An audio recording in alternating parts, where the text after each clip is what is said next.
Assalamualaikum warahmatullahi wabarakatuh. Oke, sebelumnya perkenalkan nama saya Naufal Adidan Dayat. Di sini saya ingin mempresentasikan hasil dari kerja tugas saya yaitu case base tentang machine learning ya. Jadi langsung saja ke bagian yang pertama yaitu case base skenario, di mana saya eh, akan mengerjakan aritmia data, menganalisis serta menjelaskan tentang dataset dari aritmia data. Yang kemudian saya yang pertama yaitu menyelidiki masalah kualitas data yang telah diberikan di atas. Nah, kemudian jelaskan keputusan mengenai pendekatan pra pemrosesan data, kemudian menjelajahi kumpulan data dengan meringkas data menggunakan statistik dan mengidentifikasi masalah kualitas apapun. Dan kemudian setelah saya memproses data tersebut, saya memilih salah satu pemodelan data algoritma dari ANN, MLP, RNN, SCTM atau CNN. Nah, saya memilih salah satu data tersebut yaitu ANN untuk memodelkan data yang saya buat dari pra pemrosesan data. Ini untuk guest space skenario-nya. Kemudian yang selanjutnya itu masuk ke data yang dipilih. Oh iya, data yang saya ambil kan data aritmia, yaitu data yang ditugaskan untuk mahasiswa yang memiliki NIM yang angka belakangnya itu genap. Itu saya kan 6 ya. Jadi saya mengambil yang aritmia data. Kemudian bagian yang selanjutnya yaitu ikhtisar data yang dipilih. Nah, cashback yang ini merupakan bentuk data table ya, bentuk data table yang saya dapatkan di aritmia data itu eh, mengenai penyakit yang membedakan ada dan tidak adanya penyakit aritmia jantung dan mengklasifikasinya dalam salah satu dari 16 kelompok. Nah, kemudian di dalam tabel ini juga saya sempat mengoutputkan info dari tabel, yaitu tabel aritmia ini memiliki banyak baris baris sebanyak 452 record dan juga kolom sebanyak 280 atribut. Nah, kemudian eh, saya juga di sini langsung memisahkan antara dua data ya. Jadi di aritmia ini saya mengambil data kelas yang paling ujung dan juga data keseluruhan kecuali ada data kelas. Kayak di sini ada aritmia data dan aritmia kelas ya. Kemudian pada bagian selanjutnya yaitu adalah kualitas data. Kualitas data ini saya memakai dua jenis, yaitu yang pertama untuk mengecek duplikasi data dan untuk mengecek missing value data. Nah, untuk mengecek duplikasi data saya menggunakan seperti ini. Eh, di proses aritmia ini data ini ternyata tidak ada sama sekali duplikat data yang ada di dalam data aritmia. Kemudian yang kedua mengecek missing value data. Nah, setelah saya uji coba ngecek banyaknya data kosong atau missing value yang ada di aritmia data, di dataset aritmia, ternyata ada banyak banget data kosong ya, atau data yang kosong itu dipresentasikan dalam bentuk tanda tanya atau question mark. Nah, data yang kosong itu berjumlah sebanyak 408 data yang ada di dalam tabel aritmia. Kemudian, nah, ini merupakan data awal jika keseluruhan datanya itu dipresentasikan dalam box plot ya. Nah, terlihat bahwa di dalam box plot ini banyak sekali pencilan-pencilan ya, yang jauh dari data yang jauh satu sama lain. Makanya untuk untuk membuat pencilan-pencilan itu menjadi lebih bagus, maka diperlukan yang namanya normalisasi pada tahap pra pemrosesan data atau pada tahap selanjutnya. Nah, lanjut ke bagian pra pemrosesan data. Nah, di dalam pra pemrosesan data ini, yang pertama yaitu ada yang namanya pre-processing dan clean data. Nah, pada bagian ini saya memakai beberapa cara dan metode yang saya harap bisa membuat data saya itu bisa lebih baik lagi sebelum dibuat model pada tahap selanjutnya. Nah, di model ini saya menemukan adanya data kosong yang tadi saya bilang ya, ada data kosong yang ditandatain dengan tanda tanya. Nah, sebelum diproses data-data kosong yang tadi saya bilang tadi, yang saya tadi bilang, nah Saya melakukan replace atau mengganti dari yang awalnya yang data kosong itu menjadi NaN. Data yang ditandai tanda tanya diganti dengan NaN. Nah, setelah diubah menjadi NaN, saya melakukan drop salah satu kolom dengan melakukan tracing. Nah, yakni menghapus kolom yang tidak diinginkan dengan delete atribut data yang mempunyai missing value lebih dari 35%. Nah, setelah itu saya melakukan proses replace dengan mengganti data yang kosong tersebut dengan mendian dari seluruh dataset. Nah, setelah selesai mengganti data, saya mencoba menormalisasikan data yang saya pilih tadi memakai library standar scalar yang berfungsi sebagai normalisasi atau dengan yang bahasa lain juga membuat data bisa normal atau jarak pencilan dan data tersebut tidak terlalu jauh. Nah, kemudian setelah saya membuat skalanya, kan data kelas itu masih dalam bentuk binary ya. Nah, jadi saya mengubah bentuk data kelas yang tadinya bentuk biner menjadi bentuk kategorikal data supaya proses pemodelan datanya itu bisa dilakukan. Karena dari data kelas yang bersifat binary, makanya diubah dulu ke bentuk kategorikal. Nah, seperti ini saya mengkonvertnya. Kemudian selanjutnya ini adalah hasil dari yang saya udah ubah, sudah dinormalisasikan. Nah, terlihat ya di dalam boxplot ini persebaran data dan pencilan di boxplot sudah nggak terlalu jauh dan datanya lumayan merata. Kemudian lanjut bagian pemilihan algoritma. Nah, yang pertama saya memilih ANN ya. ANN ini kenapa? Yang pertama pengertian dari ANN sendiri merupakan model algoritma yang mencoba meniru sebuah otak manusia yang mampu memberikan stimulasi atau rangsangan melakukan proses serta memberikan output yang untuk menemukan hubungan dari kumpulan data. Nah, di ANN ini terdapat 4 layer yang pertama itu ada layer input layer, kemudian ada hidden layer 1, ada hidden layer 2, serta ada output layer.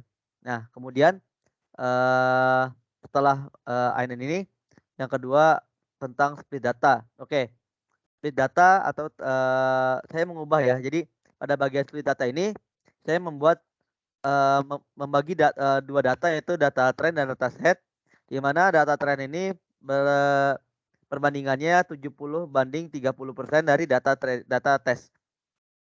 Kemudian proses splitting ini saya buat untuk membantu memastikan bahwa model yang saya buat itu sudah akurat supaya modelnya nanti bisa dipakai pada proses selanjutnya yaitu pembangunan model data. Nah, pembangunan model data saya bikin di sini. Nah, tahap ini model ini dibangun berdasarkan data yang saya split tadi di sini ya, saya split di sini. Kemudian eh proses pembangunan model layanan ini saya dibantu dengan library ya. Jadi saya memakai library itu dari Keras import sequential. Nah, maka didapat cara memakai datanya itu seperti ini model datanya. Nah, beberapa activation function yang dipakai pada pemodelan ini yaitu pakai relu, relu dan juga softmax pada tiap mesin layer. Jadi yang paling awal ini adalah input layernya, yang 3 ini adalah hidden layernya, dan yang terakhir ini adalah output layernya. Dan yang 8, 25, 6, 1, 28, 64 ini merupakan neuron yang ada di dalam ANN tadi. Yang kalau kita lihat, nah ini garis-garis ini itu adalah neuronnya. Kemudian yang terakhir adalah yang selanjutnya adalah evaluasi hasil. Di dalam evaluasi hasil ini kita melakukan evaluasi hasil akurasi serta loss data untuk mengetahui apakah model yang sudah dibuat pada tahap-tahap yang kita bikin tadi itu akurat dan bagus. Nah, itu sesuai nggak, akurat nggak gitu. Nah, untuk mencobanya saya coba buka codingannya. Nah, ini adalah data yang saya bilang tadi ya. Dilihat dari atas. Nah, ini di sini saya memanggil datanya dulu, memanggil datanya, dan ini datanya ditampilkan ya, ada banyak datanya, ada sebanyak 452 baris dan 280 kolom. Nah, kemudian ini infonya. Lanjut lagi ada di sini missing value-nya ada dicek dan duplikasi data. Nah, ini merupakan data yang dipanggil data kelas yang telah diambil nih. Dan ini merupakan eh apa namanya normalisasi data dan juga scaling data, dan ini convert data kelas, data, kolom kelas menjadi kategorikal. Nah, ini pemodelannya. Jadi pemodelannya seperti ini dan setelah, membuat pemodelannya, kita langsung saja mengkompil data yang kita bikin tadi, model tersebut seperti ini. Nah, loss-nya ini, data loss-nya ini kita masukkan ke categorical cross entropy yang di mana yang tadi saya bilang terdapat juga kan tadi ada, data kelas yang nggak bisa dipakai di binary ya, makanya pakainya kategorikal. Tadi makanya karena dipakai kategorikal, maka di model compile juga kita pakai, kategorikal. Kemudian untuk optimizer yang menurut saya paling bagus sejauh ini adalah Adam dan matriksnya itu sebagai akurasi. Nah, jika kita run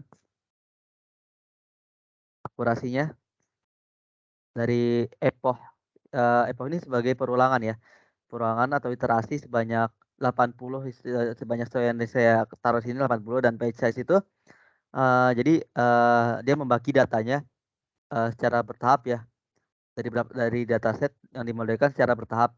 Dia, kayak yang dari epoch 1 16 dulu, yang kedua berarti dari 16 selanjutnya gitu. Nah, dilihat bahwa, akurasinya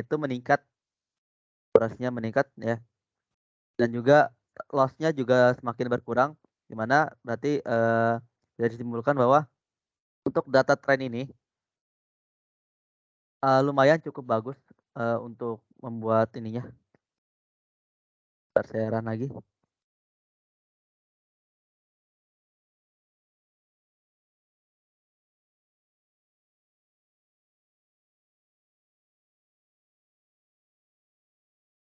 Nah, seperti ini jika didapatkan hasilnya, eee, bisa dilihat angka 1, yang garis biru ini sebagai akurasi dan yang garis merah ini sebagai loss, di mana, akurasinya ini hampir mendekati angka 1 dan juga loss-nya ini hampir mendekati angka 0. Nah, untuk hasil data tren ya. Dan kemudian evaluasi yang didapat dari hasil data tren itu sebesar, 0,001 0,00011 dan akurasinya sebesar 100% yang di mana, hasil dari evaluasi data ini terbilang cukup bagus ya. Lalu untuk compile data, yang selanjutnya yaitu bagian model data dari data test. Nah, model data dari data test ini,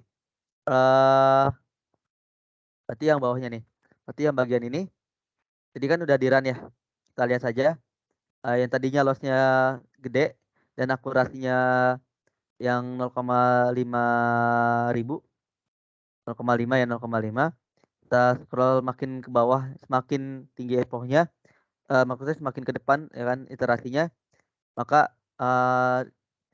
loss-nya semakin berkurang dan akurasinya semakin meningkat untuk data test. Dan ini adalah, grafik dari data test yang sudah saya bikin tadi.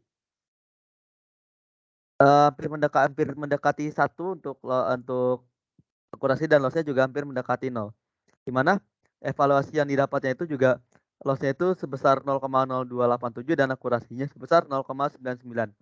Nah, bisa dibilang bahwa dari data yang saya pakai tadi, eee, apa namanya, cukup bagus karena data loss makin berkurang serta data akurasi yang semakin meningkat. Nah, kemudian,